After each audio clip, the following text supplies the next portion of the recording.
So, around 10 years ago, I stumbled upon a Colombian magazine that had gathered a significant amount of information about the victims of the Colombian conflict from 1983 to 2013. As a Colombian born in the 80s, violence is a constant part of our lives. Whether directly or indirectly, the conflict touches all of us and is something that we carry very deep within us. So this article listed numbers like 3,000 indigenous victims, over 16,000 kidnappings, and more than 4 million displaced people.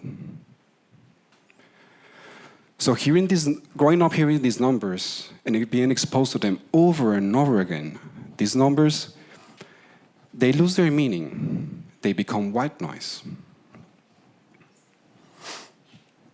So it wasn't a surprise that 30 seconds after reading the article, I was just distracting myself going up and down in social media, and that's when it hit me.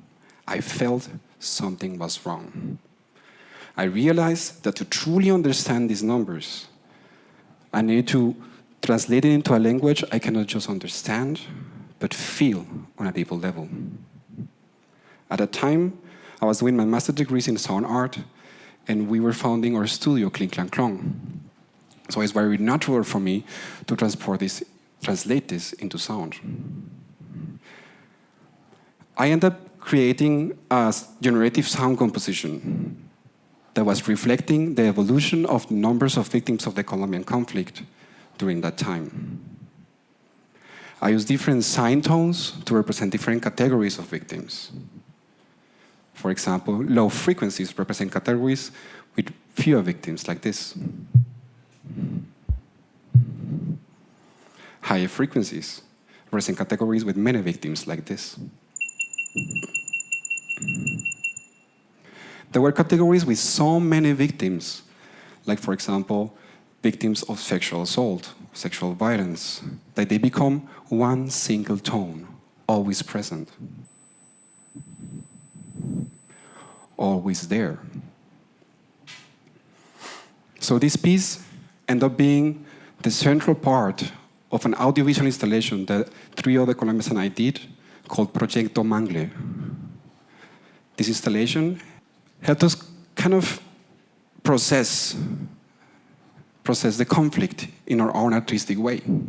We could understand what happens around us while we are growing up. I'll give you an example. I now understand what the end of the 90s feel like they do. Because if you compare them to 1985, that sounds like this.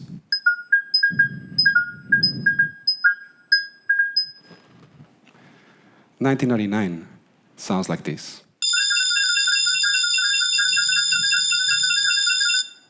Exactly. So this experience made me realize the potential that sound has to create a new emotional understanding of our surroundings. Through the auditive sense, we can capture information deeply and quickly. We can understand hundreds of numbers in a matter of seconds and decipher them in an emotional way. At our studio, Kling Klang Klong, we merge art, music, technology, and science. And one of our main goals is to use this combination to do exactly that. Give meaning to abstract information. We believe that if we combine data sonification and artistic musical expression, we can do sound experiences that will help our audience to connect deeper to themselves and to the world. So to help you understand this approach, I brought with you and I want to share with you 2 different examples of our work where you have used data from nature and have translated them into a musical expression. So one of the first works that we did with this approach was an underwater museum and research lab in Denmark called Fjord and Belt. They asked us to create this sound ambience for this exhibition. And we wanted to do something more. We wanted to think outside the box. And most of all, we wanted to show that sound can be part of the narration and not just a background element. So we did a little research and we discovered that there's some weather elements that greatly influence water on the life on the water. And we collected this data from a weather station near the museum and end up with this. What you see here is 1 year of data, climate data like sun rotation, distance between moon and earth, rain, fog. What we see is a musical score. We see lines of dramaturgy, we see harmony structures, we see sound modulations, and everything that we need to create an insightful piece of music.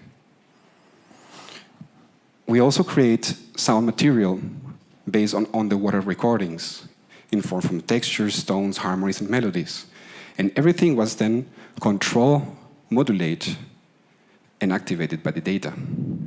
So we were asked at the beginning to create a linear composition from 10 minutes to support the exhibition.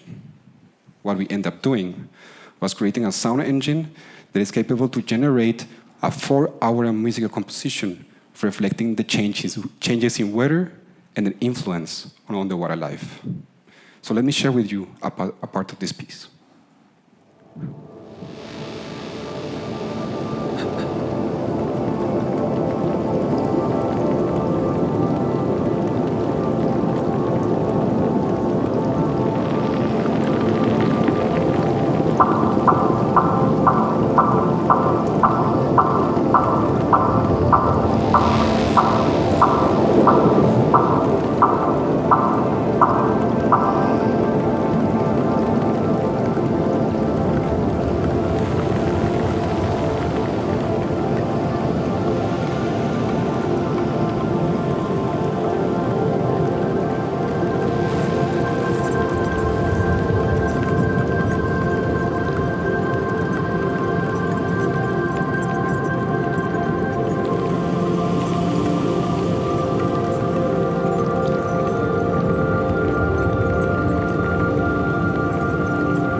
This was almost 8 years ago, and every time I hear it, I think it's beautiful. So the second project I want to share with you is called Four Seasons, F-O-R Seasons. And unlike the Fjord and Bell project, where we compose music from scratch, in this project, we wanted to project the data into an existing piece of music. And as you can imagine, this has everything to do with Vivaldi's masterpiece, The Four Seasons.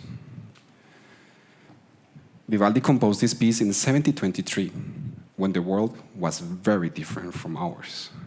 In 2018, we were approached with a very intriguing question. How will Vivaldi compose this piece today? Our goal was to take 300 years of climate data and use it to recompose Vivaldi's piece, and therefore reflecting the changes that our world had undergone during that time. Together with the agencies and the NDR Orchestra, we chose around 10 different categories of data, like CO2 levels, temperature, storms, or bird populations. And we used this to change the orchestration. One of the biggest challenges that we confront was how to maintain objectivity, how to let the data speak for itself.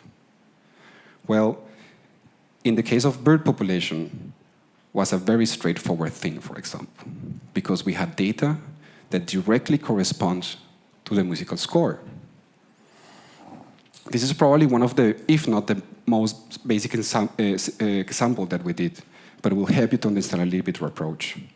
So Vivaldi composed in the first part of the concert, Spring, a bird motif that was reflecting the bird activity in that season. All algorithms went through that part, analyzed the part, and took 15% of the nodes of that motif. And that is correspond to the 50% of bird population that we have lost since Vivaldi's time. So let me share this part with you.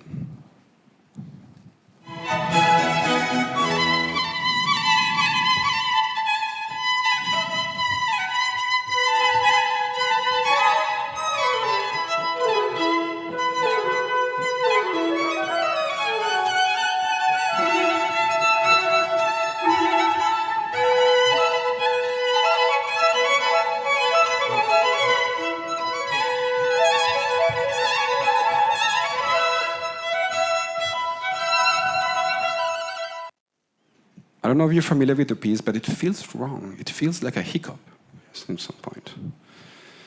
So what about more abstract and difficult data?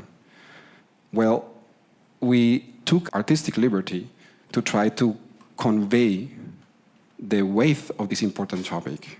So for example, the two most important elements, CO2 levels and temperature, they changed the harmonic and temporal structure of the orchestration. Vegetational phases shortened or extended the parts.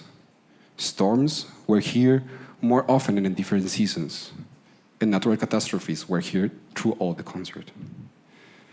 This piece, this recomposition, is now part of the cultural program of the United Nations, and is available to every orchestra to play for free. What you are about to hear is a part of the winter. That is the last part of the concert, where the data has strongly changed the orchestration. Let me share this with you.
It doesn't sound right? Actually, it's horrible. It should sound wrong. So what's coming next? At our studio, we're thinking about this sonification of the semantic content of social media and news outlets, and therefore make the disharmony or harmony, we don't know yet, of the public speech emotionally available. We believe that we don't truly comprehend the damage that these information channels are doing, spreading fear and hate and dividing countries and cultures. We are bombarded with negativity every single day. And it's the symphony of our world. And it's in our hands to leave the fear, the disharmony of fear and hate behind us, and contribute to a beautiful composition full of love and hope. Thank you very much.